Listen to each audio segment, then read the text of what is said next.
Services Overview and Scrutiny Committee of 2023, here Thursday the 5th of January. We have a number of items this morning on the agenda, but I can start first of all by taking any apologies for absence.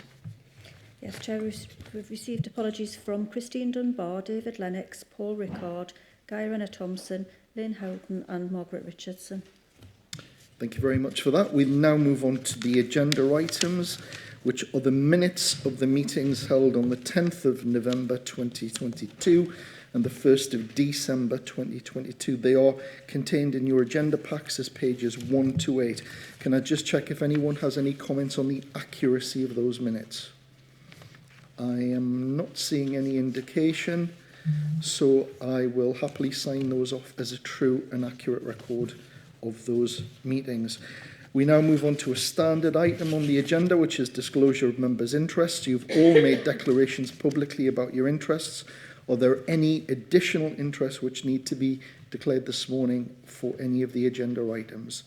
And again, I'm not seeing any indication on that, so we're happy to progress. So if we can take the first substantive item, which is the forward plan of key decisions, pages 9 to 14 in your agenda packs. And Chris Angus, you're going to take us through that. Thanks, Chair. The forward plan is for members to note. There's a report on there going to Cabinet on the 17th of January, which is the National Funding Formula. That's the report that is before this committee this morning, and the comments of the committee will be reported to Cabinet on the 17th. Other than that, it's just a note. Thank you very much for that. So then we move on to item number 5, which is a standard report coming to scrutiny, which is the National Funding Formula and School Funding for 2023-24. That's pages 15 to 34 in your agenda pack. And Sue Avison, you're going to take us through that. So over to you, Sue. Yes, thank you, Chair. Yes, as you've rightly said, this is the annual report to update Cabinet regarding the National Funding Formula and the implications for schools for their school budgets for 23-24 in Northumberland. As Scrutiny will be aware, it has been the intention of the Department of Education to move towards a national funding formula for a number of years now, and whilst no firm date has yet to be announced by the DFE, they have indicated earlier on last year that they expect every local authority to operate the national funding formula values within the next 5 years, and that would mean that every school across the country would be funded at the same level by the year 27-28. Again, as in previous years, local authorities will continue to have some discretion over their school funding formula within the parameters that were determined by the DFE and their operating guidance for 23-24. Again, you might remember that Northumberland mirrors the national funding formula values across the board, apart from one area, and that was in relation to the mobility factor that we introduced into our funding formula last year and set the rate at 50% of the national value. And it was our intention to move to the full funding formula value this year, in the financial year 23-24. But again, that does depend on the overall settlement from central government as to the affordability to move towards that. And again, you can see in paragraphs, appendices A on page 19 of the report, just sets out the funding formula values compared to the national. So that just gives you the evidence to show where Northumberland is. Again, the provisional 23-24 allocations, again shown on the table on page 3 of your report, and these figures are indicative as they only use the October 21 census pupil numbers as the October 22 data wasn't available in July when these provisional numbers were given to us. And again, at the drafting of this report, the final dedicated schools grants figures weren't released, although they have been released on the 16th of December. However, that wasn't in time for the drafting of this report, and therefore it sets out, based on the indicative amounts, and the report also requests delegated powers for the Executive Director of Children's Services, and in conjunction with the lead member. Again, there are some elements locally that we are recommending that have been consulted upon with all schools and with Schools Forum. So we have sought approval to transfer up to 0.25% of funding from the schools block into high needs block. Again, well discussed at this committee around the growing need that we've got for specialist places and services to support the increasing numbers of children with additional needs. Schools Forum have also supported the mobility factor and the fact that we should continue to move towards the national funding values. They've also approved the use of capping and scaling. But again, this would be limited depending on the amount of funding that we get, and also an agreement around setting the minimum funding guarantee at 0.5%, which again is the maximum figure allowed by the DFE, but this would allow all our schools to have the largest possible per pupil increases across all schools. As I've said, we also carried out consultation with all schools across the county on the principles agreed with Schools Forum, and that took place between the 28th of November and the 16th of December. As is usual to these consultations, responses were low. We had 8 responses this year, but again, that was 2 more than we had in the previous year. But again, that's probably due to very little changes within the funding formula and it mirroring the national funding formula. But again, all that information is set out for you within the report. And really just to say, as I've already mentioned, we did receive a late notification from the Department of Education in terms of our settlement for Northumberland. And again, there was also some additional grant identified this year as well, and Northumberland received just over £9 million additional funding through the grant. And that means that we've got a total of just over £298 million, which is an increase of £17.4 million on our settlement this year compared to last year. So it does give some increases to schools in order to meet some of the inflationary pressures that they're facing. Thank you. Thank you, Sue. Do I have any questions or comments from members of the committee? So I'll take Councillor Watson and then Councillor Dale in that order. So Councillor Watson.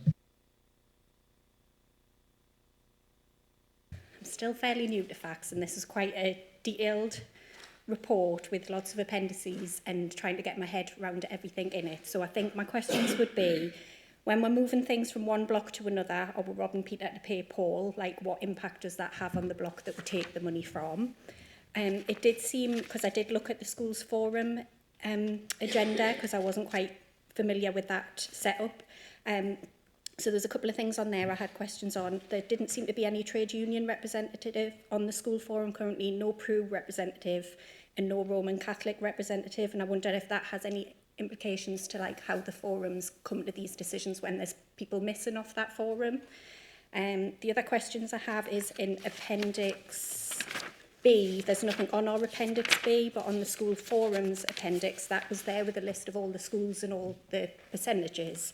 And one of the concerns I had in my area is Horton Grange was 1.4%, which seemed to be the lowest of all the schools. So just an explanation on that. Thank you. Okay, so in terms of movement between one block and another, obviously we're allowed to do that within the regulations. Within Northumberland, I think we've done that for the last 4 or 5 years, and that is because we've got greater demand in our special schools, and because our mainstream schools are probably not as inclusive as we would need them to be, and therefore taking money from a schools block into special needs block means that we can deal with that additional capacity. Again, we can't do that without consultation, and people do have to agree to that. So again, we have reduced that amount. We were taking up to 1% from the schools block into the high needs block, and we've reduced that over a period of time. Again, when we are consulting and with our schools, we're not sure what our settlement will be, and therefore we look at that number to make sure that we've got enough funding in the high needs block to meet the needs of those children and young people. What we're saying is it will be up to 0.25%, work is ongoing in the background. As you can imagine, it's quite a complex piece of work to do, as you rightly point out, to make sure that everything does balance. And we're hopeful that it will, we will minimise that 0.25% as much as we possibly can. But again, I think Schools Forum do understand the demands and the services that we're trying to provide free as well. You will be aware now, probably for the last 3 years, we took a lot of our SEND support services run centrally off a service level agreement and provided them free at the point of need. And it's that 0.25% from the schools block to the high needs block that supports the delivery of those services directly into the front line, into mainstream schools. So we're not really robbing Peter to pay Paul. We're taking some funding to be able to provide more strategic support to all schools and academies across Northumberland by using that funding in that way. In terms of the impact on individual schools, and particularly Horton Grange, very often it's about the number of children actually in schools. So the fluctuation in pupil numbers, because a lot of the funding is driven now on the, what we say, bums on seats, the number of children in a school. It's the impact of having less children in individual cohorts. So there might be a slight dip in the birth numbers and the number of children in schools. So that will impact on the overall funding allocation into the school. But again, we can make that information available. That was indicative modelling that was done. When the actual funding formula values are done, we can actually share those individual school settlements with you. And I think we did that last year as well as part of this process. I think, and you'll see, where schools will be getting less funding, it's driven by pupil numbers, not by the funding formula values. It's quite complex, really, of how it all overlays. So hopefully that answers your questions. Is that okay? Just a bit on the Schools Forum as well. Oh, Schools Forum, yeah. So Schools Forum membership. Schools Forum are a consultative body. It is still Cabinet's approval, and Cabinet make the decision around the funding formula values and how the funding will be distributed. So whilst Cabinet do look at Schools Forum's points of view, but the decision-making body is still the Council's Cabinet. So we do try very hard to get people to attend. We have had a change of management at the PRU, so hopefully we can change that moving forward. Particularly, we had a new head teacher that started in September, and we really needed the concentration to be on operationals before we obviously start to bring people into more strategic groups like that. But again, Schools Forum is made up of, the representation reflects the number of schools that we've actually got. So it's determined by the number of maintained schools, academies, special schools, early years representation. So yes, and we're constantly looking for new members. So again, if you know of any union members, etc., we'd be more than happy for them to be involved. Okay. So I hope that answered that question. So I'll come to Councillor Ball, and I've got Councillor Ball, but I would just say on the Schools Forum element, they are quite a vociferous bunch. And if you look at Appendix A in your report, you'll see there's now a lovely column in the second box down called High/Secondary, and it was actually representation from the Schools Forum to central government about having an allocation against specifically high schools as opposed to secondary, which created a change in legislation. So they are a pretty tenacious bunch. But obviously anybody who wants to join who's eligible, we'd be more than happy to hear from them. So Councillor Dale and then Councillor Ball.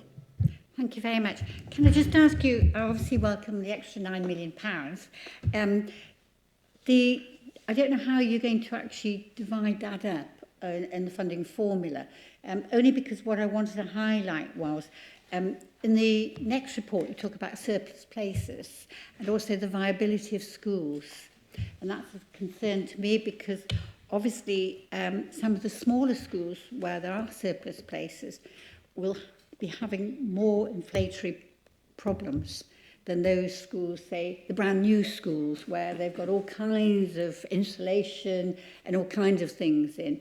And I have concerns at this present time, when you're looking at inflation within schools, with certainly small schools where there are surplus places, therefore they're not getting enormous amount of, well, their true funding as if they were full, that would have an impact when we look at the future of our schools in Northumberland over this period and moving forward.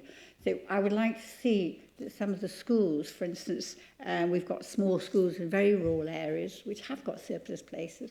However, I actually believe that our schools in rural areas should be staying and remaining, and we should be building on the village, because, you know, every child, I think a village, a child needs a village to educate them. It's part of the big community. So what I would hate to see was that the schools in the rural areas where they've got sparse areas where there is surplus places at the present time, they don't find that they can manage, and the county council say, well, you know, we'll look at it in the future. So what I want to know is how you're going to divide this extra funding out, specifically because you said it was for inflation. Hopefully it'll cover. How are you going to divide that up to make sure that those schools that are really in need are covered? Obviously, there's very limitations on what the local authority can actually do. There are limitations on what the local authority can do because it is a national funding formula. But your point about small rural schools, that's why there is a sparsity factor within the funding formula. Northumberland pays the maximum amount of funding against that sparsity factor to protect those small rural schools. So again, I think when the budget work has been done and the details for individual schools, more than happy to share that with, you know, with individual elected members so you can see the impact on your local schools, and then it's probably a more detailed discussion about individual schools rather than a more general discussion that we could probably have here. But we are following all the factors that are there and putting the funding to support our small rural schools as well through the sparsity factor. This funding, there will be some going to the sparsity factor. I don't actually have any in my ward that they're all full, just about.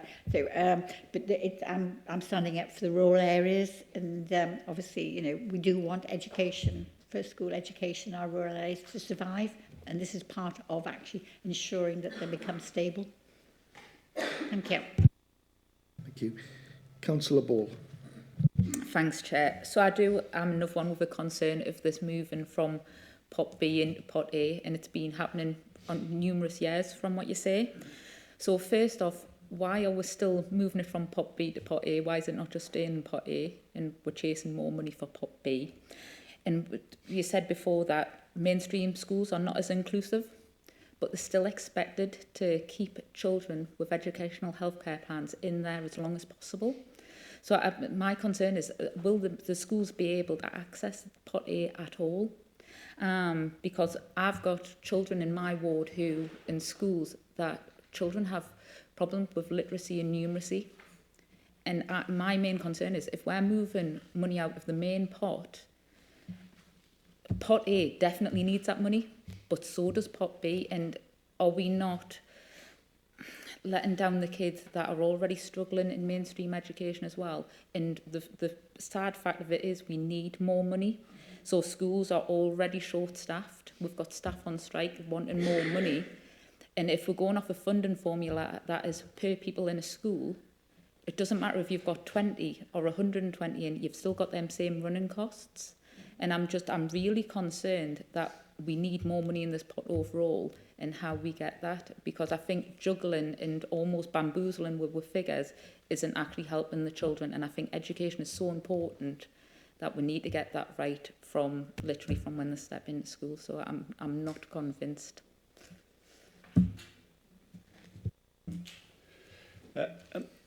All of the money in these pots, as described, is schools' money. Yes, it would be great to get more. The funding is allocated to us from central government. There has been some increases this year, which is good to see. Some of the information on that was quite late in coming out, certainly around cost of living increases and those sorts of factors.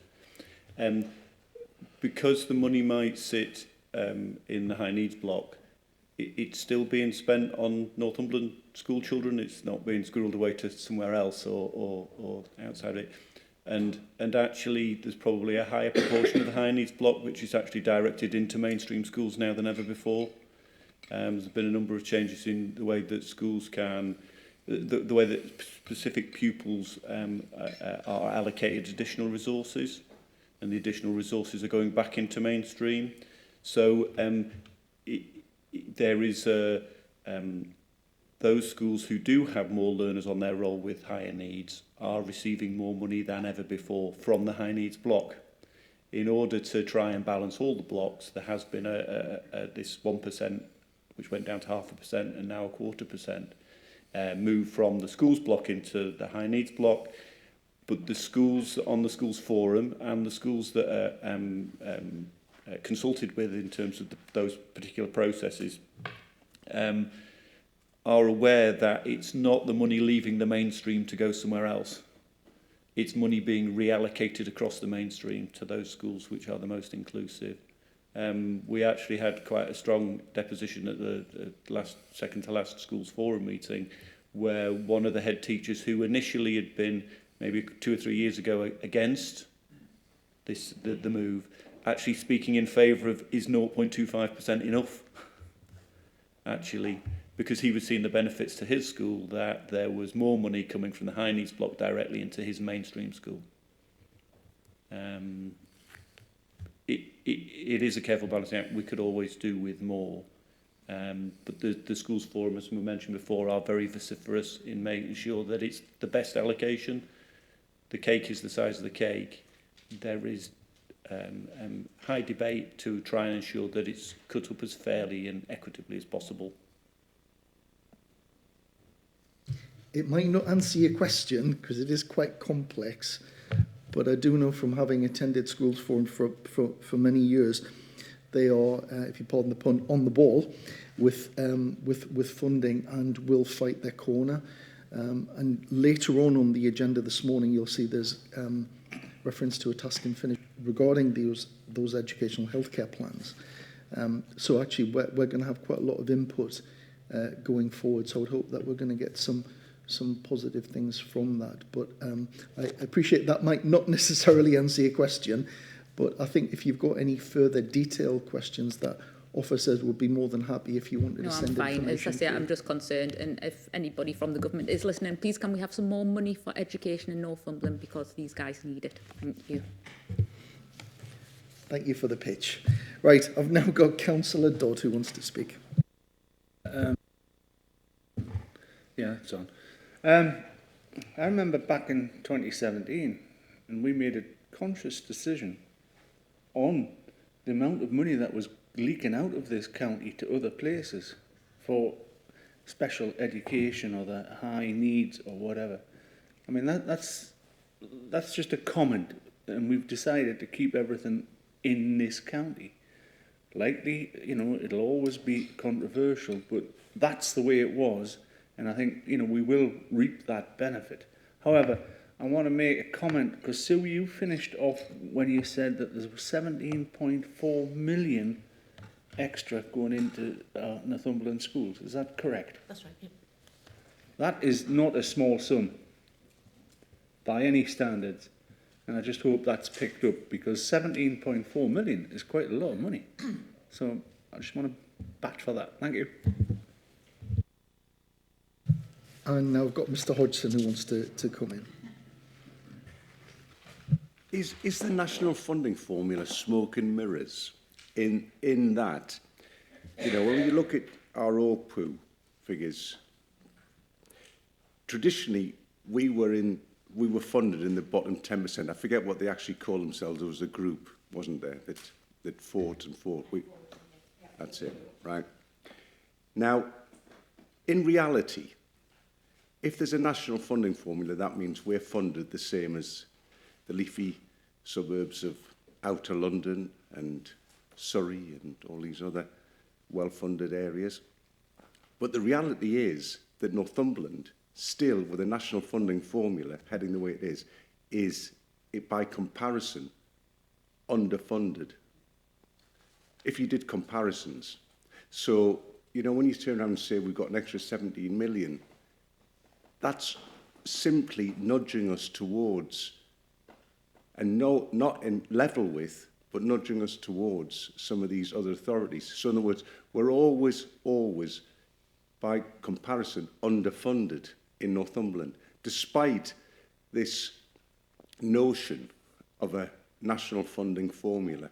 we're always going to be the poor relations, aren't we, in reality? I think we have made considerable progress. I think when I took responsibility on for this job, we were the third worst funded authority in the country.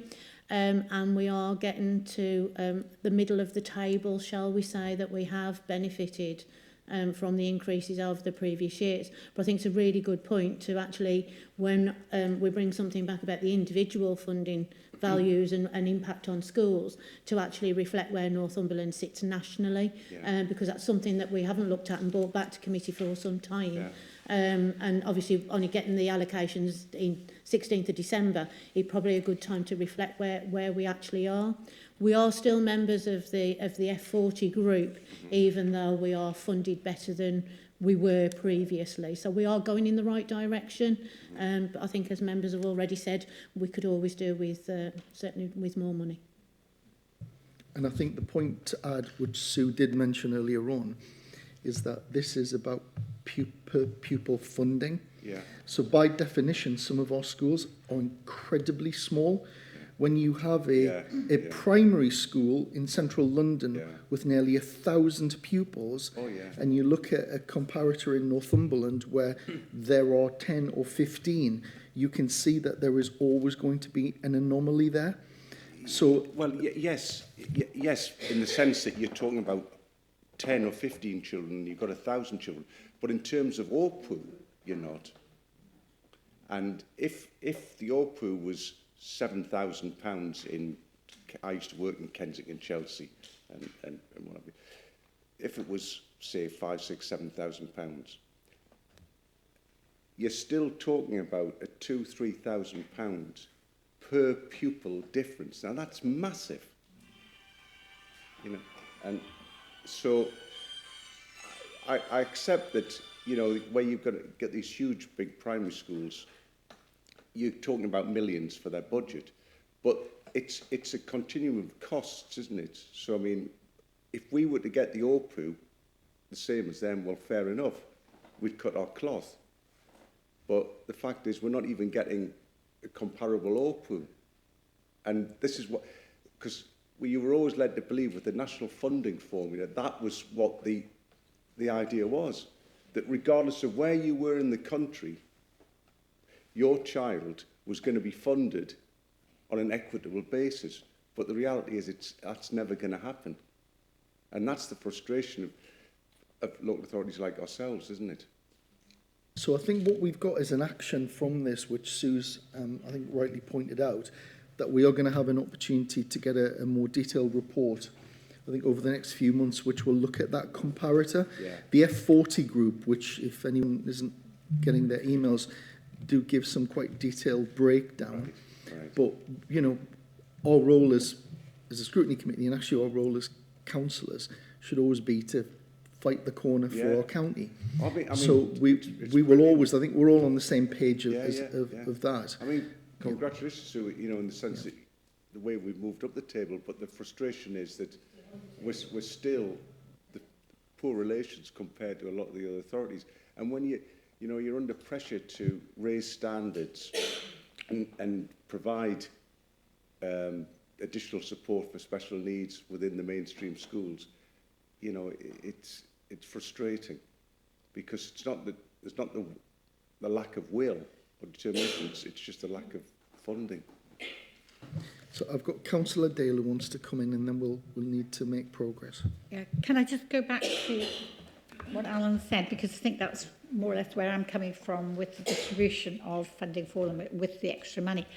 But I think that when we are giving a report back to Cabinet, I think it would be good to actually to acknowledge where we are, that we are still in the F40. I mean, I remember being there in the F40 when it was so low.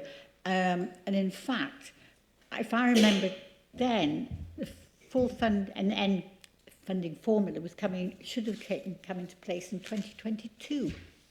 That's going back to 2016-17. So we're way out of line still. And actually, if, as Alan says, we are still in that F40, there's something very wrong with how slowly the funding formula is rolling out.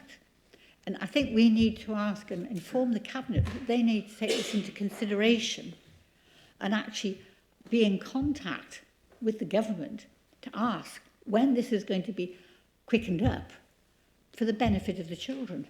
It's our children's education, and I agree totally with what Alan was saying. So I think if we could add that in, with hopefully I can get support from other members, add that in to our report back to the Cabinet, that would be helpful, because at least we'll be raising it and putting it there where people can see that there is a concern. So I think what we'll capture in that is the fact that we've got a report which will come to us over the next few months about where we sit as a comparator.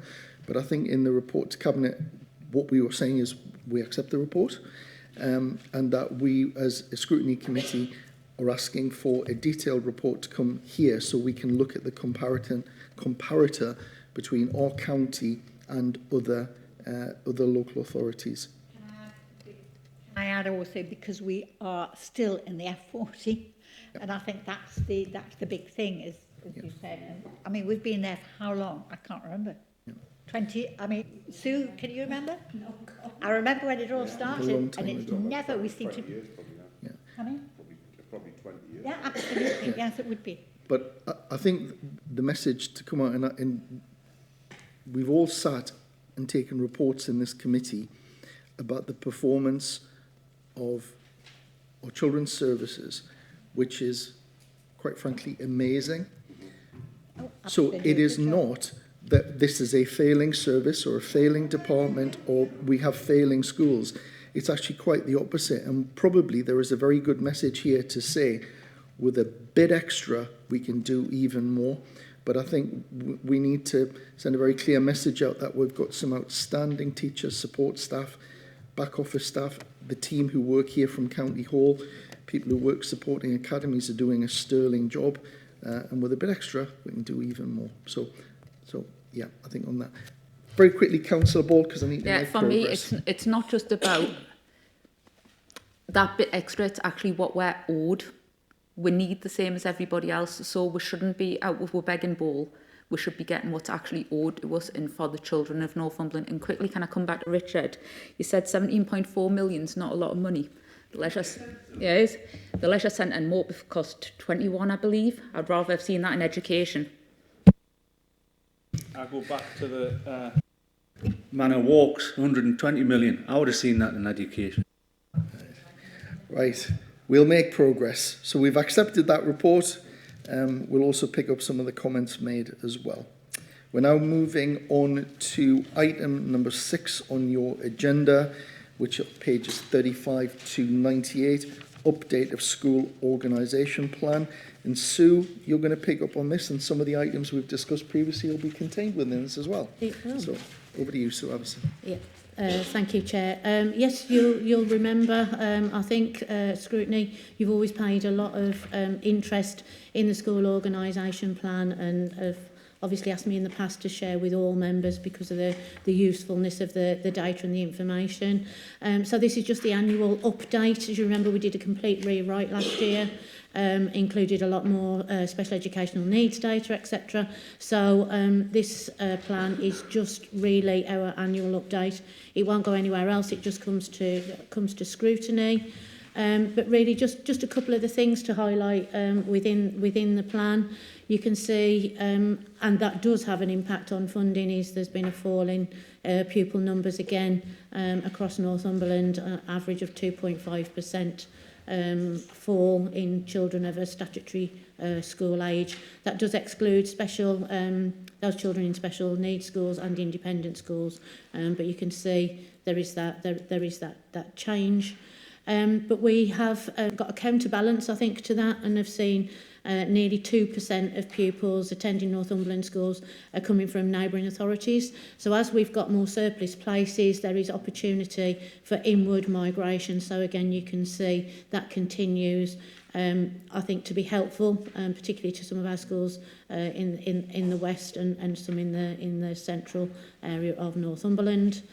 As Councillor Dale has already pointed out, surplus places continue to be a concern for us. And again, that's increased. We've got just over 9,000 surplus places, which equates to around 18% overall, compared to where we were last January 21, when we got 8,620, so about 17%. So it's increased by 1%. Again, our surplus places. On the good news side of things, we continue to get Section 106 funding to support the growth in school places where we need, and we've currently got £17.3 million worth of contributions within our 106 proposals. But again, the development of houses, I think, is starting to slow down now, and you can see that I think we've just predicted a slight increase this year compared to last year, about just 150 more homes being built, predicted to be built in Northumberland in the next 5 years. So that is actually starting to slow down. You'll remember as well that we started to tackle some of our surplus places in terms of capacity in our schools by consulting on reduced planned admission numbers. So I think we reported last year that we were going to consult on reductions at Pegswood Primary and Seaton Delaval First School. So both of those are implemented, and we'll see a reduction of 15 places on offer in the reception year for September 23 at those two schools. And we're currently consulting on 3 other schools' reductions. So Shilbottle Primary School, Hipsburn Primary and Northburn. We've currently just been taking out consultation about reducing their planned admission numbers as well. So we're starting to reduce some of the capacity in schools and planning numbers to address some of those surplus places as well. I think that's all I need to point out, Chair. I think everything else is on. So, Councillor Swinburne. Thank you, Chair. As Sue's pointed out, I remember first seeing this report a few years ago and was very keen to make sure it was shared among members, because as an elected member, some of the comments we regularly get is with regards to development and house building, and surely they've got to be building more schools to cope with all of this house building. So I just want to go through a bit of a summary or check a few of the points, if I can, in this to highlight them. So school places are factored in when a housing application is first submitted. So it's not something that, we'll build the houses, what we're going to do with the children that come out of these. It actually is first factored in when a housing application first goes in. And from that, if there is a need to provide more places, that's when it, you first look at that. However, local authority cannot build a new school, a new local authority school that can only provide more places, and they have done. I know one of those places is Beacon Hill, where there is expansion in there. However, as you've highlighted too, we're looking overall at a reduction in numbers, and we've had to work on that, and this committee's seen that, where we've seen a fall in numbers overall. And I think you're looking at, with regards to expansion, it works out at 3 places per 100 per year group, according to this report. So there's been an overall reduction. But when as it says in here, when you're working on placement figures through the years, the parents can choose to place their children in any school of their choice, not necessarily in the immediate area. So when you're working on, those numbers and what school is going to get what, those figures can quite easily go out the window, and if a parent decides, I don't want to send them to that school, I want to send them somewhere else. Free schools and academies can also choose to expand or even reduce the numbers if they decide to do so. And that's completely out of the control of the local authority. And all of this is when you're trying to work out these numbers as well. So besides that, we still managed to achieve over 97% of first preference allocation. And we still have overall 18% surplus places in Northumberland. So this is why, going back a few years, I was so keen to get this report out to members. So when people are saying, we don't have enough school places, all these houses being built, you know, we've got nowhere for the kids to go. Members have this information to say, actually, we do. There's a lot of work goes in by staff at the council to calculate where everyone's going to go. And it's not just the new houses being built this year, you know, so we need to work out. It goes out, like in Cramlington, when these houses were approved back in 2016, that's when it was worked out, and it's worked out year on year on year. So, you know, this is a lot of forethought which goes back a long, long time as to what's going to happen with children, with placement. But within that calculation, there's a lot of complexity and a lot of things which are way out of the control of the council as well. So, thank you for the hard work and the efforts that all of the staff do in trying to get this right, even though a lot of it is out of your control. And you know, I look forward to this, you know, being approved and being sent out to members as well. Thank you. Thank you. So we've got Councillor Dale and Councillor Phyllis Aiken, and then Mr Hodgson. Thank you. Thank you for what you said, because actually it did remind me that when I was chair of audit, I did ask them to do a paper on actually surplus places, because exactly that. It was the councillors didn't understand, remember, Sue, remember, nobody understood about the figures and the numbers at schools, etc., and what the budget and how the budget related. I know I can remember somebody coming back and clobbering me at the meeting, and it was horrendous, but actually what we did was right, because it came to the point of saying this is what our issue is, and that is with funding because of surplus places. And I think that is something that everybody has to understand, and the document was started, and I think that's helped at the beginning to move things forward about people's understanding, because it is difficult. Can I just mention about, and this is a question, the government has changed their stance on builders having to provide funding for schools when they build. Now, I don't know what it is, it's just come out, but it is there. And maybe could you go and have a look at it, because it is quite, I read it and I was quite sort of taken aback by it. So if you could look at it, it came out during the Christmas, must have crept out during the Christmas period, probably. But if you could have a look at that, and it's about schools and new build, basically. The other one is I'm very fortunate because I've got two good schools. One, in fact, is Hexham High, and that actually brings a lot of people in from outside the area. They come through Whittenstall, come through Stocksfield, and then go into Corbridge Middle, and then to Hexham High. And with that, we get a lot of funding in as well, because quite a lot of them are on free school meals because of where they come from, and it helps tremendously the sustainability of the schools in my ward, which I'm very pleased about, and they're all pretty full.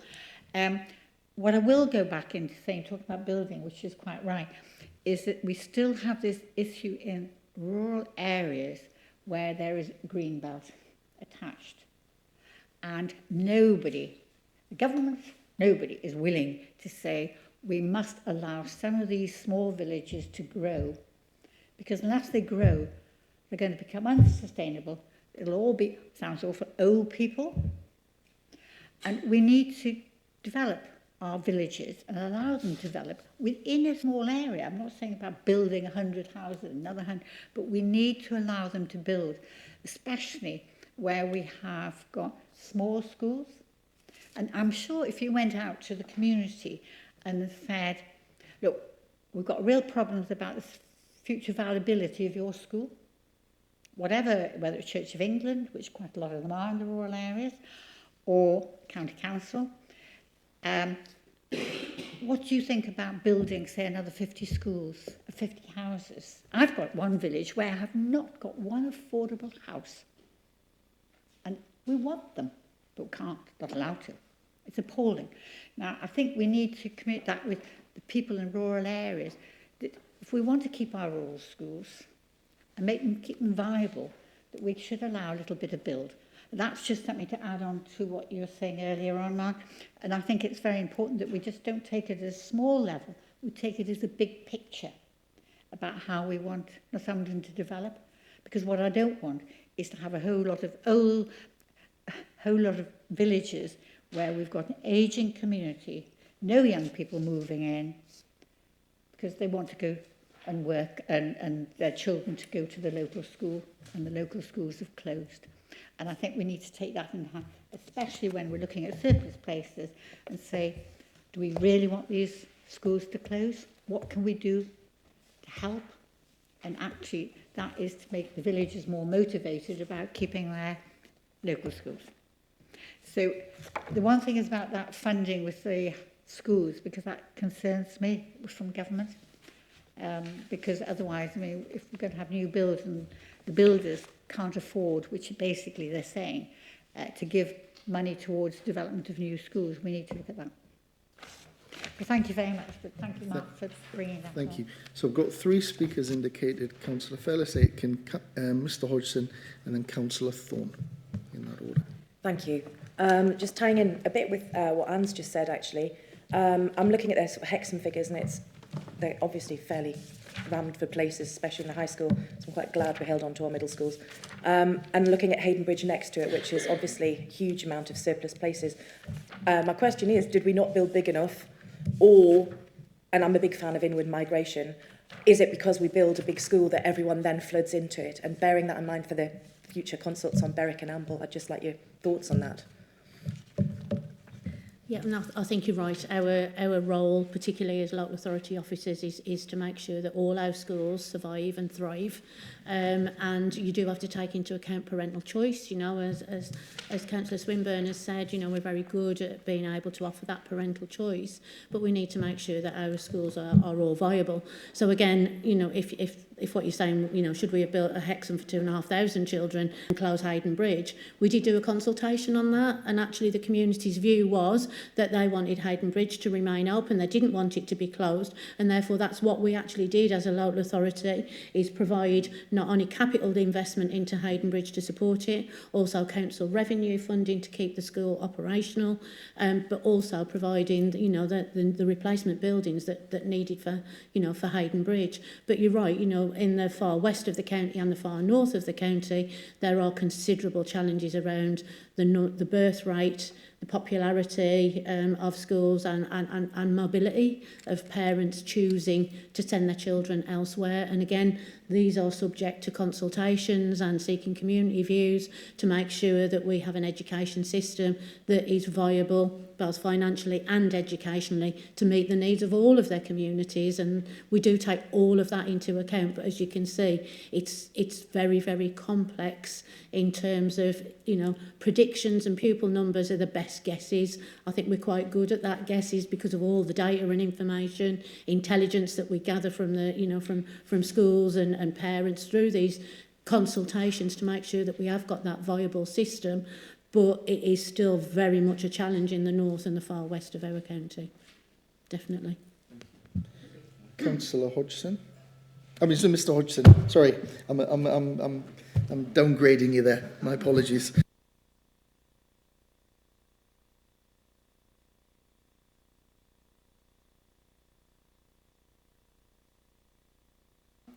I mean, it does stand out, but in particular, what's interesting when you read through there was, because it's got the middle school, it's that standalone middle school, and you've got 70% of surplus places there.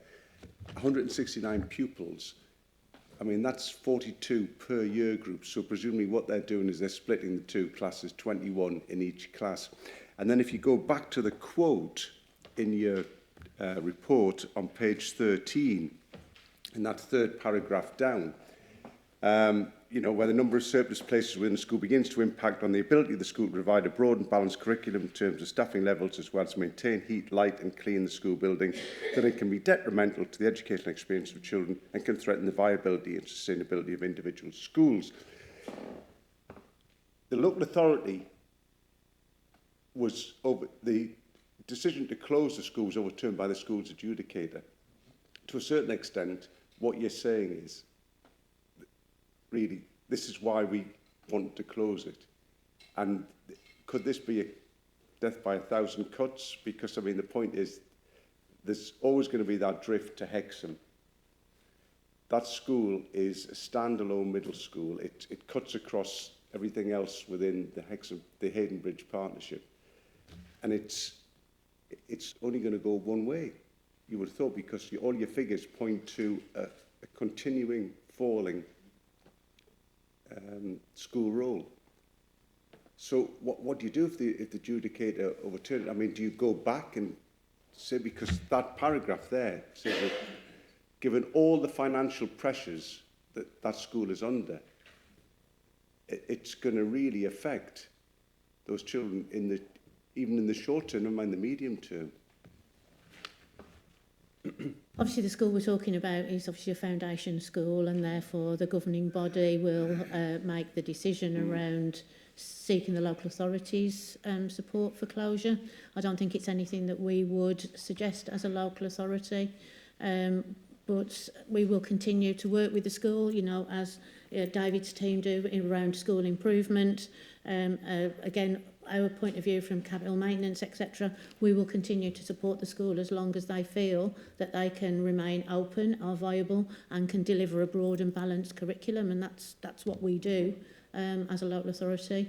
I think for the last 3 or 4 administrations, it's been very much a driver around school closures, is where it's come directly from the governing body or the staff bodies. And you'll have seen, you know, when we've brought reports through Scrutiny, it's where some, you know, staff bodies have said, actually, we're not doing the best by these children anymore. You know, although we're financially viable, we can still balance the books, but actually we're just really worried that the cohorts of children become too small for them to be able to deliver the broad and balanced curriculum, and that is a judgment of the head teacher and the governing body, and not one really for the local authority to make in that regard. No, I was just thinking particularly of Key Stage 3, really.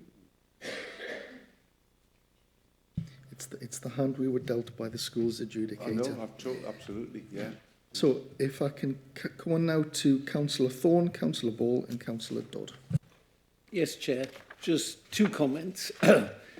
One, I was wanting a little bit more information about Appendix 1 on 59 and 60, just about the negative figures for the Hexham Partnership minus 31 for the high, and also the Prudhoe Partnership in the primary minus 13%.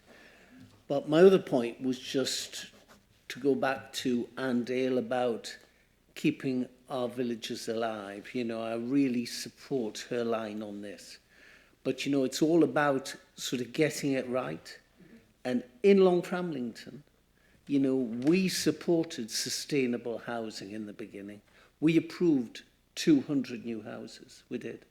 But then the second wave came, you know, another 120, 150 new houses, which we felt was too much. So, you know, I'm right with you, Andale, I am. It's, you know, 20, 50 houses in a time span would have been fine, but you know, Long Fram coping with over 350 new houses in a village of 400. You know, we feel, you know, we've been swamped and we've been let down by government because the extra wave, you know, was all approved at appeal after the local planning committee, you know, which I sit on, turned them down. And this is a village without a first school, despite the protests from the local member for one in his village. So just a little bit of information about the surplus places. Yeah, thank you for that comment and real life observation there. Councillor Ball. Can I have an answer to that? Is it possible? Go on. Yeah. Oh, sorry. Okay. I do apologise. I thought it was more of a kind of a statement rather than a direct question. No, but we'll come on to my apologies. I was wanting just a little bit more information about negative surplus places. So the negative surplus places is where they've put more children in the building than the DFE capacity assessment said is allowed for. So it just means schools are being a lot more efficient with the spaces and the way that they're using it compared to the national capacity assessment that's carried out. And it's been a long-standing thing in Prudhoe Is this done at appeal, or it's something they just do? It's They just go something they've over done. the They've just standard got, number? they've just gone over their number to get more children in. And obviously, as we've said under the previous report, the more children in the building, the more money that you get, the more viable the school is. So I think that's probably another driver from their point of view. Fine. Can I just add, we do...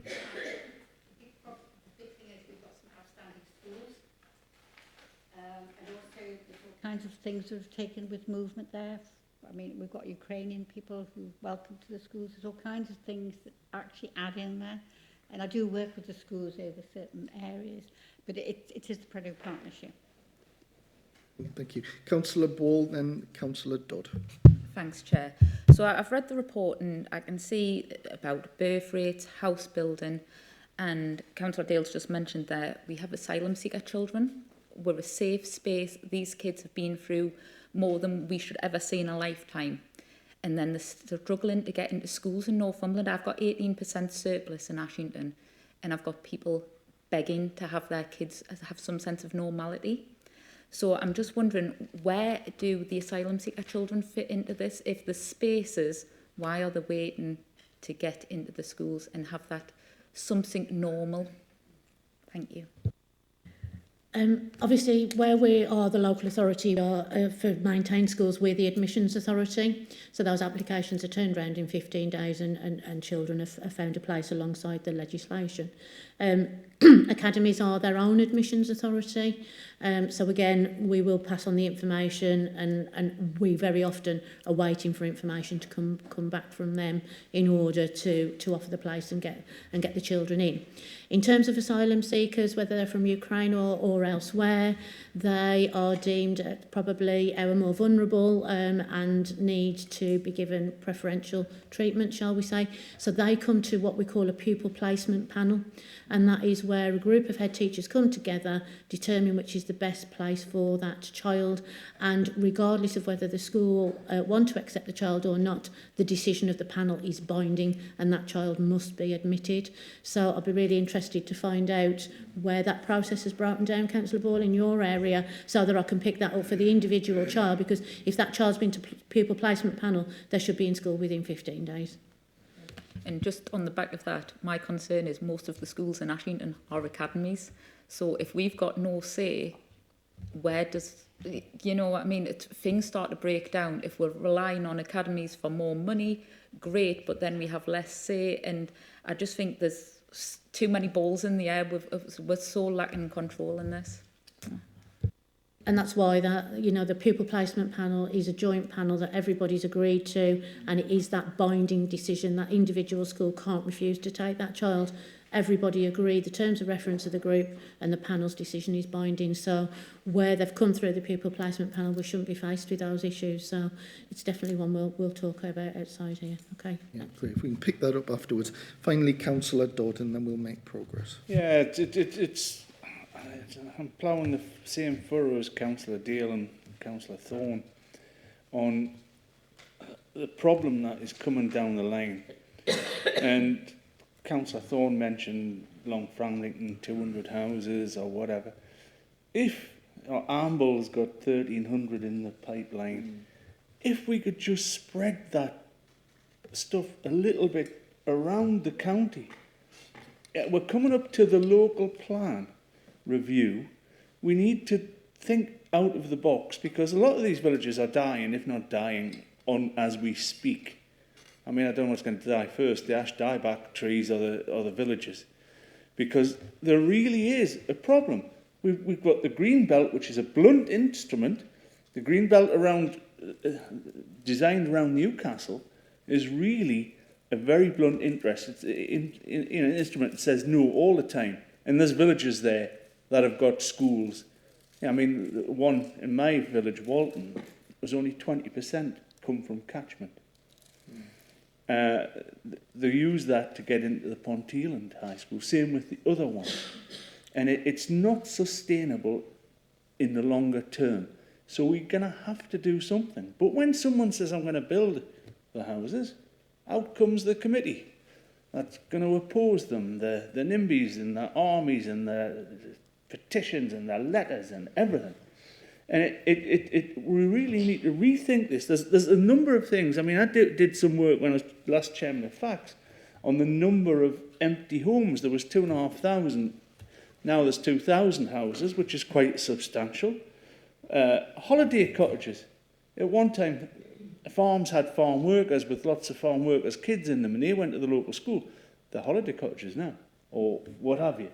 There's a great number of things that we could actually do. Second homes, you know, it's just a little chip here, but it's had a fantastic effect of sort of, you know, killing off things. We've seen it. We've seen wood burn. We've seen various more will come down the line. So I think I'm quite receptive to have a conversation with people in here who see what I'd call the future, and it's not the best, and things could be done. I said we're coming up to the local plan where it has a review, and there's time to put a card on the table that doesn't say we're not going to do anything. You know, there's a card that says we want to encourage, and all kinds of houses, never mind the big ones, we need all kinds, and not just for rent or whatever. They need to be built so people can actually afford them without any of the palaver that goes with it, but just cheaper houses. It can be done. And I think, you know, otherwise we're going to be sitting here, or someone's going to be sitting here in 10 years' time, and it'll be back to your stars at Tynedale. We'll have a list of schools that are going to have to close because there's nobody going to be in them. So I think we have some stark choices, but will not be popular in some areas. Thank you. Thank you for that. And I think it's a classic case of having some joined-up thinking. So the review of the local plan is probably a good opportunity to engage with planning on this process. But it would be helpful, I think, if that organisation plan could be shared with all members, because I think everyone will be interested to find out what the schools in their catchment are.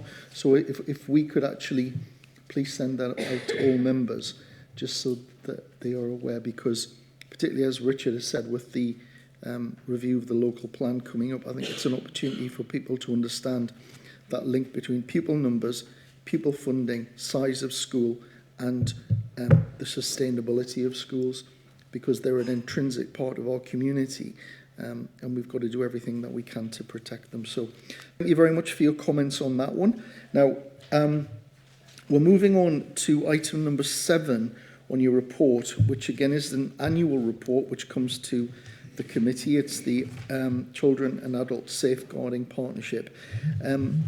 Graham Writer wants to come in, I think, to say something on it, and then we've got Paula Mead, who is going to speak a bit to the report, assuming, of course, which I know you will have read the report in detail in advance of the meeting, and I think Graham and Paula will be happy to take questions afterwards. So Graham, if we can come to you first, and then Paula. Thank you, Chair. As Councillor Day says, this is a partnership report on the safeguarding arrangements in relation to children and young people. So it's not just local authority activity that we're talking about, but the local authority, along with the police and the ICB Health, they have equal and shared responsibility to make sure that the arrangements are in place to safeguard and promote the welfare of children. And just make the point that if we're going to do that effectively, this has to be done in partnership. This is not one authority or one individual's responsibilities. This has to be partnership, and safeguarding is everybody's business. This is the annual report, but for information, just in Northumberland, we are currently in the process of integrating our children's and adults safeguarding partnerships, because we think that will add value and be able to think family, and that there will be benefits that we hope will accrue from that integration. But that is happening as we speak. But this report is specifically in relation to children and young people. And so Paula will give the highlights and the key points. Paula is the independent scrutineer and chair for the partnership and has pulled together the information from partners which has informed the report. So I'll pass to Paula now, and then obviously after that we can take any questions. Thank you. Thank you. So thanks for the opportunity to come and present the report to you and welcome your comments. Excuse my croaky voice. If I give out, Graham will take over. So, as Graham said, the annual report is a partnership report, and it covers a period August to September, which is a strange time for a partnership report or for an annual report to cover, but it's aligned to when the changes were made to the statutory changes were made to in September 2019 to what were local safeguarding boards and are now safeguarding partnerships. And as Graham said, the content of the report is provided by partners, and the intention of the partnership is to ensure that safeguarding is more than the sum of the parts, and that the safeguarding system is safe. And the annual report details some of the progress that we've made, and also some of the work we still have to do, because there's always more work to do in this area. Excuse me. And and please ask some questions about that as we go forward. So this has been a transitional year, actually. A decision was made after consultation with partners to join up the Adult and Children's Safeguarding Partnership to the benefit of both pieces of work, if you like, because we wanted to make sure that children and young people and the whole transition agenda were really sort of covered off in a more effective way. So the next year's report, in fact, will be a joint one of adult and children's. So a lot of the focus this year has been on how do we, as well as keeping an eye on the safeguarding system, how do we make better use of our resources so we don't duplicate, so we can streamline things, so that we can align our priorities together. So over the last year, the priorities that we've focused on which have been for the last couple of years really, the overarching priority has been the impact of COVID-19 and its impact in terms of lockdown and so forth, around safeguarding risks to children and young people. And the impact is considered therefore across all of the priorities really, because it impacts on all of the priorities. And just by the way, all the agencies are reporting significant capacity pressures, both within last year within the report and ongoing. However, what has really been very sort of obvious, I think, has been partners' commitment to making sure that safeguarding remains an absolute priority for the safeguarding partners and the agencies who have a responsibility to safeguard children and young people. And we're lucky, we're fortunate to have an excellent partnership that works well together in Northumberland. So the other priorities which we focused on include mental health, suicide and self-harm, neglect, which continues to be a stubborn issue in Northumberland, and the cost of living impact and economic pressures within that, are actually, we're expecting may make some sort of impact. We've continued to focus on safeguarding children under 1 because they are the most vulnerable group of children for obviously because of their age and the pressures and so forth that being a new parent introduces, and the impact of domestic violence on children, which has been something of concern over the period of COVID-19. The police have reported additional pressure and demand in regard to that, and that includes child-to-parent violence and abuse. We don't have harmful sexual behaviour as a priority at this point. However, what we do is scan the horizon really for emerging risks, and peer-on-peer sexual abuse and extrafamilial harm is something that's starting to be concerned nationally, and something which we're keeping an eye on, and we did some work earlier in the year around audits and looking at our capacity to deal with this at all different levels. One of the other things that that the partnership does is learn from child safeguarding practice reviews. These used to be called serious case reviews, which is probably a term you might be more familiar with. They're now called local children's safeguarding practice reviews. Again, things have changed in relation to how we do that. However, and one of the things that we do now is we do some rapid reviews in the first instance to make sure that within a period of days the information of a concern that's been highlighted to the group that deals with this. It's a multi-agency group. Is picking up some of the key initial learning that we need to, and making progress in terms of quickly things that we need to make progress with quickly before we then go into a longer term process. And we had 3 rapid reviews this year, which actually didn't end up becoming more sort of long-term child practice reviews. 2 of them, of these rapid reviews, were suspected child suicide, and 1 of these involved a child placed outside the area. We also undertook a learning review where neglect was featured. Again, as I say, neglect is a continual issue, particularly not just in Northumberland, but also, you know, more widely in the North East, really. And a domestic homicide review was undertaken in the county, which involved a child, and the partnership was made aware of that, although that's led by the Safe Northumberland. So basically, in summary, the data that was presented and the data in the impact sections is all collated by the QUIP, which is the Quality and Practice Group, which is a multi-agency group of the police, health agencies, children's social care, etc., etc. They meet and they look at the data, they interrogate it, they discuss it, and they then sort of make some decisions about what needs to then be escalated to the executive group. And you'll see in the impact data that's all been provided by the Quality and Practice Group. I think there's always work to do, and you never take your foot off the pedal with safeguarding.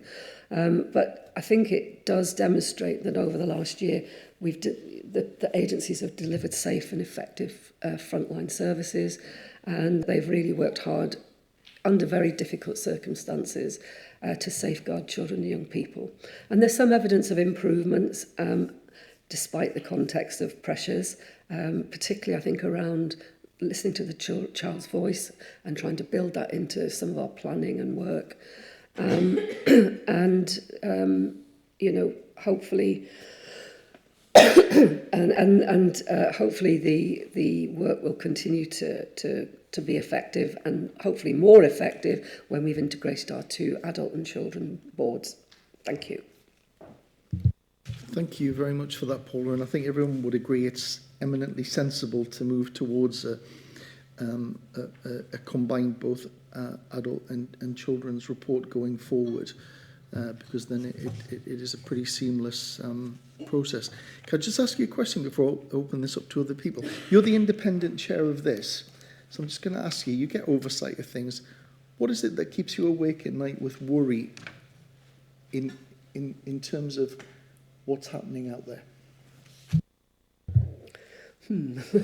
That's a big question. I think probably over the pandemic year, it's been, you know, the impact on how well we can safeguard children when we haven't got eyes on as well as we used to have eyes on. So that's a big concern. I think, you know, when we hear some of the cases in other areas of the country, which you'll be well aware of, you think, you know, what could this happen in Northumberland? Because these things can happen anywhere, and you know we have to face that. That's how it is. And so what we do then, you know, it'll keep Graham awake more than it keeps me awake, I'm sure. But you know, we get together and we look and say, okay, this is what happened in this area, and therefore, you know, we need to actually make sure we've got the right assurances in place to cover off and make sure that this isn't going to happen in Northumberland. So I'm thinking about the Arthur and the Star cases in particular, because they're the high-profile ones, but other cases happen everywhere. So, you know, we then go back and check our processes and our systems and what we're doing. Doesn't mean you can stop everything, but it does mean that we have the right things in place to try and stop everything and support parents, basically. Thank you for that. Right, so we're going to take your questions. So just do it from right to left. So Councillor Dale, Fellis, Aitken, and then Swinburne. Thank you. Can I just say thank you very much for the report and all the work you do and all the work the partners do, because if I said it's a high-risk position and job, and it's a high risk for everybody. And I think that certainly when I looked through this, that came up the priorities. If you look at your priorities, children and mental health, including self-harm and suicide, being one priority. And we've seen that through the mental health and people wanting and requiring more help. And also then priority neglect, number 2, which is neglect. And it's very difficult for you, I'm sure, because actually you have no control over neglect or the causes of neglect. Because at the moment, I mean, you know, we are living in areas, certainly at the present time, we've got deprivation and children, a number of children in deprivation growing in Northumberland, been growing and growing and growing. And there's so many undermined, but everything is so large for you to manage that if you were looking at and saying, well, what are the causes of neglect? There's all types of causes of neglect and reasons.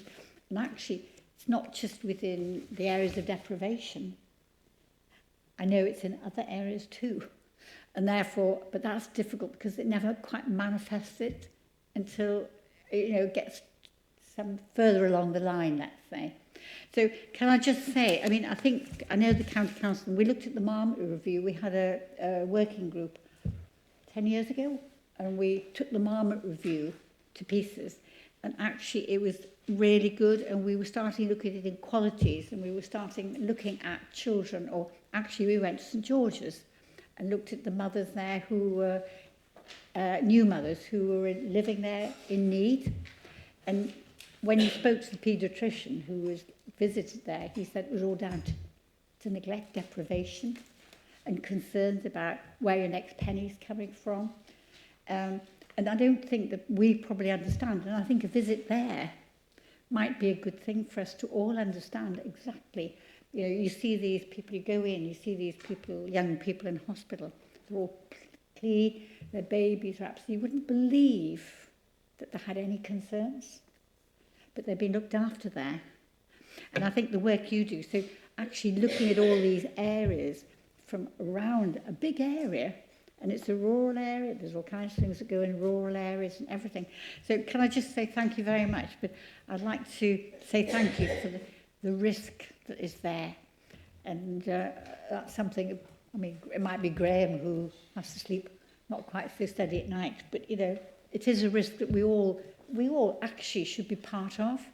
So if we all have, you know, I see the occasional problems, I do go straight in and get it sorted or have a look at, but we all should have some responsibility as councillors of actually informing or helping where we can, and that's a big thing to do, a big thing to ask people, but it's something we should be doing.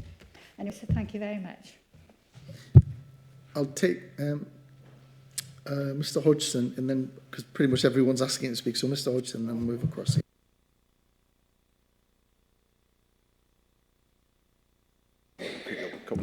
But the first one was just, as Anne said, on your priorities there, the percentage of increase for the mental health was 30%, and obviously one of the things you've highlighted is the challenge to the workforce capacity. Is that something that you've had to address and are confident that in the following years that they can deal with it? Because obviously it's a rising issue, isn't it? That's the first one. Oh, okay. Okay. The second one was on school attendance on page 119 there. I was a little bit confused with some of the comparable figures there, because one of the things you've got is the latest ones is that secondary attendance is between 89 and 91%. Now that's low, and given, and I know we're coming out of the pandemic and what have you, I know there's a bit of a lag on that, but I'm chair of governors of a school in Sunderland, in one of the most deprived parts of Sunderland, coincidentally, and we've got statistics that show that students that attend 95% plus all achieved good GCSE grades. And that's the message that we hammer out to parents. For God's sake, get your kids in, because if you can get them in, we will deliver. Now, what's worrying is that you're going to have a lot of students, year 10, year 11, that are way below what the attendance should be. And then you've got this issue of pressure on standards and pressure on schools and so on there. That's, you know, that's a real glaring, to me, concern, that one there. And then the third point is the elective home education. And you've got the figures there, 357. But you've got a quote in there which says, there's a rise in numbers of families agreeing to the annual visits. Now, I seem to remember about, was it 2 or 3 years ago, where there was going to be legislation brought in that was going to make it compulsory for that. And that picks up on the safeguarding issue. The fact is, we don't see these children. And that's a significant number of children. And obviously, there's no figures in the rise in numbers. I don't know whether it's 10%, 20%, 30% are allowing you to go in. But whatever it is, there's still a significant number of children. As your quote is, we haven't got eyes on. And that's really worrying. So they were the three issues anyway. I'll take the last two first. Yeah. And there will be reports coming to scrutiny, I think, next time around school attendance, because the national guidance around working together for school attendance is there. And our virtual school head is leading a lot of this work, as she does in terms of covering elective home education and children missing education.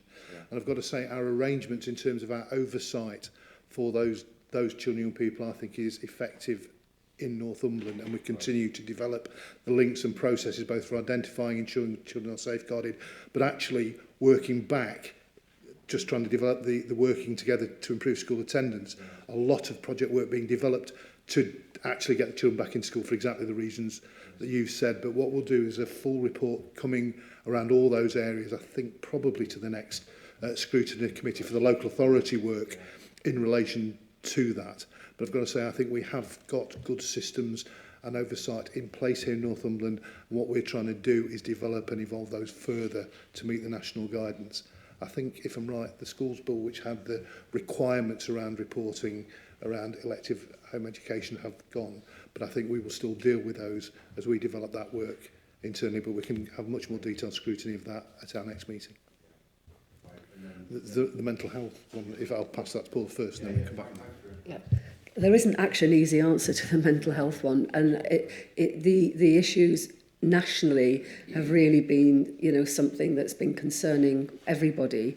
In terms of Northumberland, I think there's been real progress made in what we used to call CAMS, and the delivery of CAMS and the availability of CAMS over the last few years. And in a way, the pandemic sort of stymied that, just, you know, a bit as well. So we're now hit with a perfect storm of increased demand because children have been isolated at home and, you know, feel social media, all of those things which we're all so well aware of, impacting on children's mental health. So increased demand and sort of, you know, maybe not as much capacity as there used to be in the workforce at the moment. And again, it's that eyes-on thing. The Mental Health Trusts have done their best, and we've, as a safeguarding partnership, our focus is on safeguarding rather than the whole of the, you know, mental health per se, but it's a really important part of safeguarding. And our focus has been on making sure that the Mental Health Trust and challenging the Mental Health Trust to make sure that the most vulnerable children, the looked after children, children with child protection plans, children who in need are actually prioritised within the service, because that, as a safeguarding board, is our business. Excuse me. So yes, it's been a challenge, and it's certainly not a perfect system.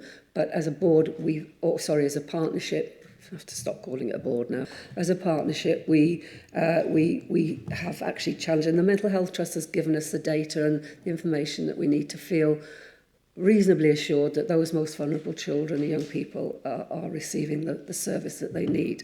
And part of that work, and we hear a lot of this through the Children and Young People's Partnership, actually more generally, is that mental health is everybody's business. It's not just the Mental Health Trust business. It's important that all agencies who work with children, schools, particularly schools, GPs, health services, all have a really big part to play in the whole system, from, if you like, early help right through to the sharp end of it. So there's a lot of work. We've got a lot of eyes on that whole system, if you like, through both the Safeguarding Partnership and Graham chairs the Children and Young People's Partnership, where we get more detail around that whole issue. I mean, it probably doesn't answer your question as... No, I think as long as you feel confident, that's the point. I mean, I know it's going to be a strain, but the fact is that the most vulnerable are not going to slip through the net. I think that's our intention, and yeah. We've got a very good early help offer in Northumberland, which again, it's really been developed in the last few years, which isn't just about mental health, but mental health is a big part of that, and parents' mental health. That's a big focus for us as well. If parents' mental health is sort of addressed, then that's important. That's really important for the child, obviously. Again, goes without saying. Graham, you wanted to come in very quickly, and then I'll move on with further questions. Just again, some examples, and just to reiterate around the developing work around school attendance and the links between schools and early help, where I think is a real and continuing strength. So we're trying to identify need early in terms of that with children and young people. But two other specific examples within the local authorities. So for our children who are looked after, we've got specific consultation processes where we can link in with CNTW and others to identify mental health needs for our children who are looked after, to make sure their access there, with that is scrutinised by corporate parenting board as well. So we've got oversight of that. And also within the local authority, we've got that's been in place nearly 9 months now, the emotional wellbeing support team, which has been funded through health, but that's got psychologists and 4 mental health practitioners working alongside social workers and social work teams to understand the emotional wellbeing needs of the children and young people we're working with, and supporting the teams around those children and young people to work effectively. So just 2 examples within local authority around that. But again, as Paul says, across the partnership, there are a range of other things as well that are in there. Thanks. Thank you for that. Councillor Fairless, Councillor Swinburne, and then Councillor Ball. Thank you for that. I'm glad your voice held out. Mine's doing less well. My first question, hopefully, is very simple to answer. And words like integrating partnerships and streamlined resources make me shiver a bit. And I'm just wondering if that's affecting any budgets. Because I see, you talked about transitions, and I get that. But it's very different, obviously, as you well know. Very different types of help we're looking at here. For children, a 1-year-old as opposed to a 48-year-old woman. And I'm just hoping that is the budget going to remain okay for you? For children? I think in terms of integrating, it's integrating a multi-agency contribution. So it's not about budgets, because budgets actually aren't part of that process. So each agency has a statutory duty of care to provide input to the partnership, if you like. Mm-hmm. So at the moment, we've got a performance group, which again isn't funded, it's just what it is. For the children's partnership, we've got a performance group for the adult partnership. Mm-hmm.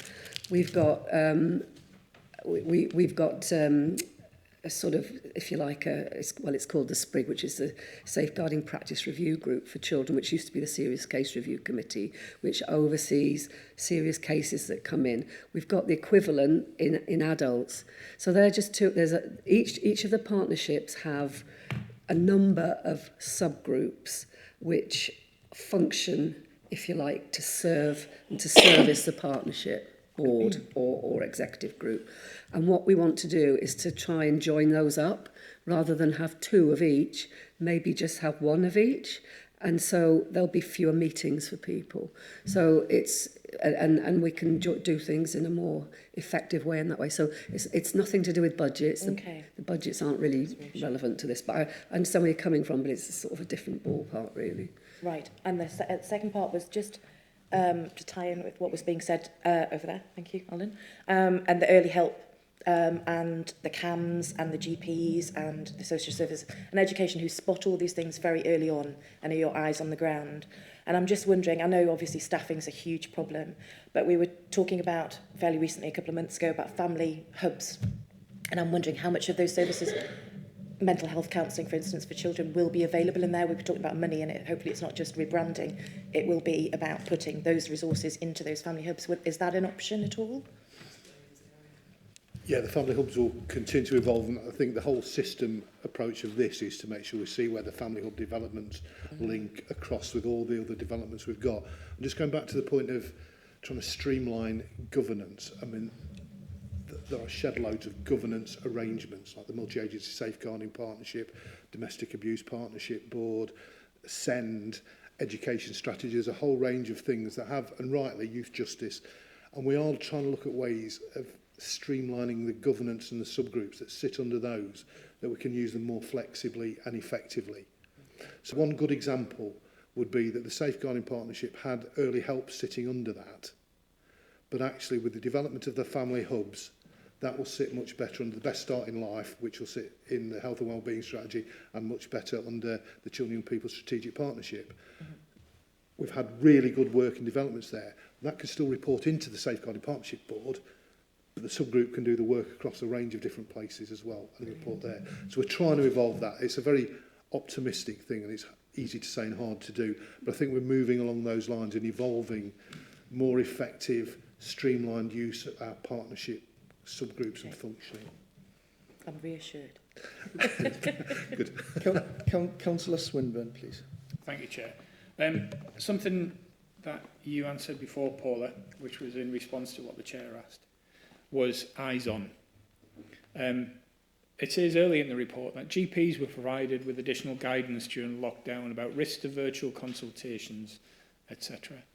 And one of the things I want to ask, and I'd like for you to take forward, is one of the best ways of identifying, there's many, ways of identifying issues is by physically seeing things, as you say, eyes on, in that real-time situation. But I'm very conscious that not all GP practices have returned to an appointment system, and a lot of this is still being carried out over the phone. You can't identify easily problems with children, with neglect, with mental health issues, when they're talking to their parent on the other end of a phone. I'd like to know when they're going to return. You know, if you're talking about a child's problem, when are they going to get back to seeing all of those children? Are they back? How long is it going to take? You know, I know some GP surgeries, because I get it off my residents, that they can't get an appointment. You know, I would like to have that confidence that if it's a child problem, they are going to see them face to face and have that eyes on to know that, well, it's not just that they've got a sore throat. Actually, there's a much deeper problem there, and they're seeing it, eyes on, and identifying that. So that's something that I would really like taken away and a bit more information about. That's the first thing. Another thing, and this is something I'm really passionate about, and it comes up in this report, and it mentions about bullying.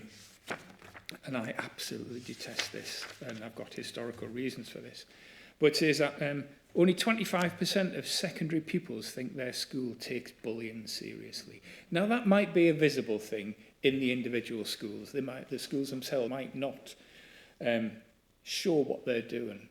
But I know from quite recent experiences, when we tried to share some information, that parents weren't aware of what was available for the routes for their children, or what support was available for them as parents.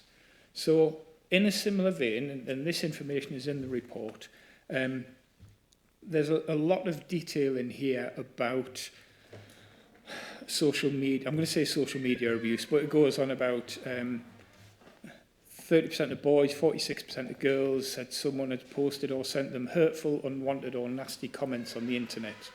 28% of Year 11 girls said they're being asked to post pictures of themselves that are inappropriate. 61% Year 11 girls said that life during COVID has affected their mental health. 66% of Year 9 lesbian, gay, bisexual pupils would keep a problem to themselves. 62% Year 11 bisexual deliberately hurt themselves. Year 11 pupils who used drugs more likely tried smoking and had sex deliberate. Now, the reason I'm saying all this is these children at school might not feel comfortable in taking the routes that have posters all around the school. They might not feel comfortable that. When it comes to bullying, they might not feel comfortable going and talking to the relative teacher because they're seen as a snitch or a grass or they're weak or something like that. What support can we put out there ourselves, either for them to approach or for the parents to identify the signs and the symptoms, you know, and the parents to see, hang on, something's not right here. It's not just that they're a teenager and then in a mood and that it's hormones, that there's something a bit deeper. Social media and the internet is a wonderful thing. It's opened up massively and we all, I think, use it regularly. And we all know it's great. We also know it's horrendous and we suffer from it as well. So for a child and a teenager, think the effects that it can have on them. So we're not just leaving it to the schools and think, you know, they're getting it right when 25% of pupils think that the schools don't take bullying seriously. What can we do as an authority? And I know a lot of them are academies and so on, but let's take a step back. What can we do to provide that bit more support, to open it up, to say to parents, carers, etc., look, these are some signs and symptoms. This is what you can look for. These are the routes you can go down to help support your children. Or show this to your children. They've got access. This is the stuff that they can do for themselves. Just one more thing that I wanted to ask is in the table of figures, on page 136, on the third one down, and I know you need a microscope to look at these, we've got number of children referred to CS where educational neglect is a factor. And we seem, over the period of a year, to go from 16 to 47. And I was just wondering if you can explain what educational neglect would be. Well, Graham, Where shall we quickly start? through and find the page. Okay, I'll start with the GP bit, if that's okay. So what we can do, I mean, I don't know the answer to your question when GPs will start seeing people face to face. I suspect that there will continue to be some sort of hybrid model for some time yet, but it needs to be focused, and I completely understand what you're saying about really you need eyes on to be able to see underneath what's going on. The ICB have done a lot of work with GPs around training, because training in terms of safeguarding is absolutely fundamental. They've done a lot of work with GPs around, and it's sort of a side issue to what you're saying, but I think it's important, around making sure that there's systems in place. So if dads are registered at different practices to mums, that's joined up. The midwifery service have done some, you know, with Northumbria, have done some great work with that, and that's actually really unusual, and that doesn't happen in many areas. Most areas, GPs won't buy into that sort of way of working, but now what we make sure we do whenever there is a mum with a baby at a practice, we make sure that that's joined up. We know where the dad's registered, because there's been some situations where a dad was registered at a separate practice in Gateshead, for example, and then there was a serious sort of incident. And if we'd known about the dad's issues, then there would have been a more detailed risk assessment for that child because of the situation with the dad. So there's been a lot of work gone on around making sure that GPs actually are on top of safeguarding issues, and that they know what to look for, what to do, and how to take the best action. Now, that doesn't help if they're taking phone calls, but I do know that GPs will prioritise, particularly under fives, seeing them rather than a telephone consultation. And that's a general observation rather than a specific one. So I can go to the ICB and just sort of say that you've raised this issue and ask them if they could give us a view on that, if that would be helpful. So I'll do that anyway. It doesn't answer your question fully, but it's not something we're unaware of. It's certainly something that we're concerned about. I think the second bit is around the health and well-being survey and bullying, and it's a massive issue. And again, I couldn't say to you what schools are doing in each individual schools because I don't know, but we do have a very good safeguarding school reference group, which Jane Walker, which she chairs on behalf of us. And what I can do again is ask the school, their representatives from all the schools, the safeguarding leads. I can ask Jane to take that back to that forum and then come back with some sort of response to that, if that would again be helpful. I know there's work going on, there is, but I can't say to you exactly what schools are doing and what parents know what. But I'll go back to that group and ask them that question. I think I'll leave Graham to answer the last one.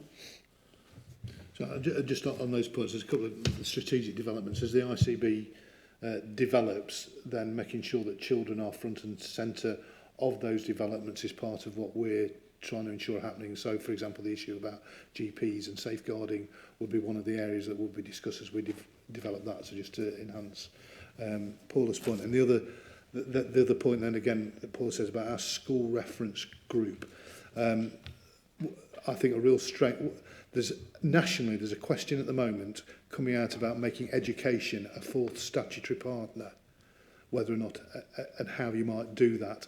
But actually Northumberland, what we've got is a very good example of coordinated working through our school reference group, linked to the safeguarding partnership, where the links between all the designated safeguarding leads in schools, the rollout of training, the sharing of information across there is seen as a strength in terms of looking at safeguarding here in Northumberland. And again, probably can't give you the granular detail of what is happening in individual schools in relation to bullying, but I think that could also be part of the conversation when Jane comes to the next meeting around the whole school attendance, the early identification need and some of the responses there and how that's been coordinated and developed there. We'll perhaps give a bit more detail on that. Thank you, Graham. Councillor Ball. Thanks, Chair. So thank you for the report. There's a lot of detail and a lot of work that's went into this report. So it's just with regards to page 103 and the implications. I'm quite surprised that on the human resources side, there's no implication on projections of staffing and staffing numbers, because obviously we're seeing things like domestic violence charities that are under pressure, drugs and alcohol charities are closing the doors. We're seeing police doctors numbers, again, that lack of eyes-on contact. So I'm just wondering, is this report used for them projections that we need and to make sure that we're still getting them early interventions right the way across the board, because if other pressures are closing where we would normally get them referrals through first off, then we need to almost pick up that slack. And especially when we look at things like the increase of children being homeschooled, do we need to make sure that we've got more inspectors making sure that they're going out on visits and stuff like that. So I'm just a bit surprised in the implications that it doesn't mention for human resources. It does say about staff training, investigations, disciplinary, but doesn't mention about that forward planning for staffing when numbers are rising year on year. Thank you. I think that's one of the challenges. This has been a partnership report about partnership activity. And I think in terms of human resources, like for example, when we're talking about children's social work, we will have very detailed conversations about the pressure on the projections for and the need around social work and how we're trying to address those as one example. So I think that's probably one of the reasons that there's limitations in terms of what can be put in this report about partnership arrangements. But, for example, in terms of the safeguarding partnership, one of the challenges that the partnership would do, that if, for example, a service closes down or is not being provided by a partner, then one of the functions of this partnership is to provide challenge to that, to whoever may be responsible, and also to look at what the impact is and how that might be mitigated across the piece. So that might not be a sufficiently detailed answer, but that's how we would see the safeguarding partnership working. As I say, it's just because it's like on the outcomes base of this where it isn't considered, but things like the disciplinary or the training need for the council are. So it's like on the back of this report, these are what we need to look at, and I'm just surprised that that extra staffing need, because it is coming down the line that we will need to pick up that slack from them other services. I would just, sorry Chair, I'll just say I think when we look at particular service areas, when reports are brought here for scrutiny, that would be considered within those, but I'll take the point about it more broadly. Okay, thank you for that. Councillor Phyllis Aiken, did you have a point? It was a point to chime in to Mark's first point about GPs and obviously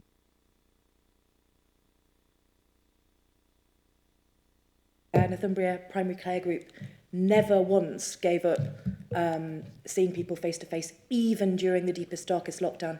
If you wanted a face-to-face appointment with your GP, you got one. And especially children. You made a point about the under fives. Children are not, there's maximum care given. There's no chances taken with children.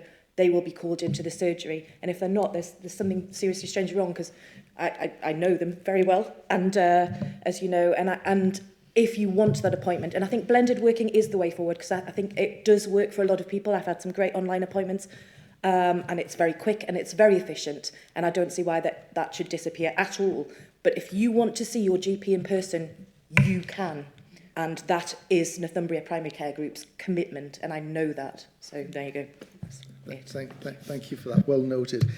I think on behalf of the Scrutiny Committee, I think we'd like to thank you, Paula, for the work you've done for a number of years on this.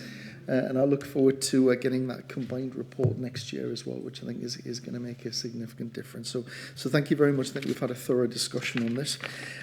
We're now moving on the agenda to item number 8, which is the review of SEND provision in Northumberland, the scoping report. This, if you recall, is what we asked to do at the last Scrutiny Committee, which was to create a task and finish group. So I want to hand this over to Councillor Dodd, who will be chairing that. So Councillor Dodd. Yeah, it's all in front of you, how we're going to tackle this and the dates and the meetings. The only omission I can see is that we need to interview or speak to SEND officers. So I think that needs to be included in the recommendations that are here in front of us. If we're happy with that, we will proceed. Yeah, and I think I'd like to add one other thing to that as well, which is on page 169 of the report. Towards the bottom, it references the group will be chaired by the Vice Chair, Councillor Dodd, 3 other elected members and 1 co-opted member. I'd like to propose that John Sanderson is that co-opted member. It was John who actually proposed this, and I think it's fair that John would actually be on that. So if we can make a note of that. Right, Councillor Watson. I'm just because following on the back of the safeguarding report, where it says further work needed for children and young people to be involved in gaining their views and getting meaningful involvement from them in scrutiny, I'm just concerned that in the participant section there is no service user or co-production or participation of service users, and I just wondered why they've been excluded from being in any of the sessions. Sorry, Chair. Just say it's not that they've been excluded. The scoping report is there to give members an idea of what the committee might want to look at. Under the evidence gathering bit, it does say other evidence drawn to the attention of the group. So if it was that anybody felt there was a section missing, we would factor that in. The scoping report is there just to give an outline of how the task and finish group might want to operate. And I think just to give you a little bit of extra assurance on this, the last task and finish group we had, which was around exclusions, Councillor Swinburne chaired that. We brought evidence in. We summoned head teachers and education leaders to actually talk to them, to get their first-hand lived experience. So I think this is what I would describe as overview, the thematic of it. Councillor Dodd will be chairing it, and then it'll be down to those members on that to actually shape and frame how they gather evidence and how they gather the information they need. So I think your point is well noted, and I'm sure will be taken on by Councillor Dodd. So the membership is, do you want me to go through the membership, Richard? I'll go through it, yeah. So we've got Councillor Ball, Councillor Dale, Councillor Swinburne, and the co-opted member is John Sanderson, and they'll be the driving force behind that. So that's been noted, so thank you very much for that. Final item, the second last item on the agenda is the work programme. Chris, you're going to take us through that. Thanks, Chair. Just really to note, as Graham said, the virtual school head teacher and the elective home education report will be coming to the next committee. And in, I think, about March time, we will have the school transport report. Will come to this committee, and that'll be in about March. But other than that, it's just to note, unless members want anything added to the work programme. Councillor Ball. Just checking you got my email yesterday, and will that be going on in the future? Yes, so the email Councillor Ball sent was about a report on some of the school reorganisation in Atkinson House. When that went to Cabinet in March 22, Cabinet asked for a report in 12 months' time on how that transition in the operation had gone. So what I've spoke to Sue Aviston, what we propose is we bring that report back to scrutiny prior to Cabinet in, it'll be in about, again, that'll be in about Marchish sort of time. That's great, thank you. It is in hand there. Councillor Dale.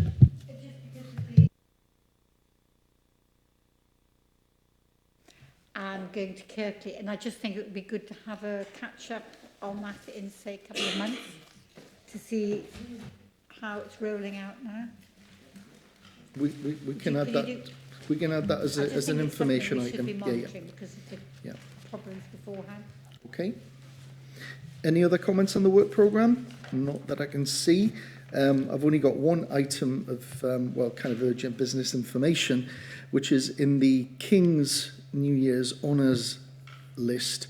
There were a number of Northumberland recipients. One which I just want to draw to everyone's attention is Susan Gullum, who is from Barndale Short Break Service. Susan received an MBE for her work, and I think as an education, scrutiny and children's committee, I think we should note and thank her for everything she's done, and a well-deserved honour there to Susan Gullum. So thank you very much. And thank you very much for your attendance this morning, and we'll see you all in February. Thank you.